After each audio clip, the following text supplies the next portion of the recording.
চলছে চতুর্থ ধাপের উপজেলা নির্বাচনের স্থগিত নির্বাচনের ভোট গণনা অপেক্ষা ফলাফলের। দর্শক, সবশেষ খবর জানাতে বাগেরহাট থেকে সরাসরি যুক্ত হচ্ছেন সহকর্মী এস সোহান। সংযুক্ত হয়েছেন নিশ্চয়ই আমার সাথে। সোহান, ভোট গণনা শেষ, আসলে ফলাফলের কি অবস্থা? ফলাফল কি ঘোষণা শুরু করেছে কিনা, কি খবর আছে আপনার কাছে, আমাদের দর্শককে জানাবেন। বাগেরহাটের 3টি উপজেলায় কিন্তু সুষ্ঠুভাবে নির্বাচন সম্পন্ন হয়েছে।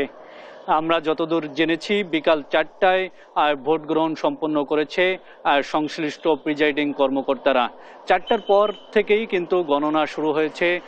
বাগেরহাটের যে রিটার্নিং কর্মকর্তা রয়েছে তার কাছে আমরা যেটা জেনেছি, এবারের নির্বাচনে আসলে ভোটার উপস্থিতি বেশ কম ছিল। সারাদিন ঘুরেও আমরা সেরকম দেখেছি এবং 4টার পরে প্রাথমিক যে তথ্য রিটার্নিং কর্মকর্তার দপ্তর থেকে দেওয়া হয়েছে তাতে বাগেরহাটের মোংলায় 49%, শরণখোলায় 43% এবং মোরেলগঞ্জে 23 থেকে 24% ভোট পড়েছে। তবে সম্পূর্ণ ভোট গণনা হওয়ার পরে আসলে এই ভোট কত শতাংশ পড়েছে তার সঠিক তথ্য জানা যাবে।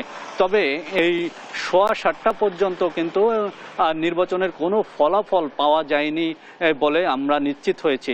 এছাড়া ভোট শেষ হওয়ার পরে শরণখোলা উপজেলার সাউথখালী ইউনিয়নে কিছু নির্বাচনী সহিংসতার খবর আমরা পেয়েছি। সোনাতলা নামের একটি কেন্দ্রে মানিক নামের এক ব্যক্তিকে পিটিয়ে মাথা ফাটিয়ে দেওয়ার মতো খবর আমাদের কাছে রয়েছে। তবে এসব বিষয় যাতে না হয় সেজন্য ব্যবস্থা নেওয়া হবে বলে প্রশাসনের পক্ষ থেকে আমাদেরকে জানানো হয়েছে।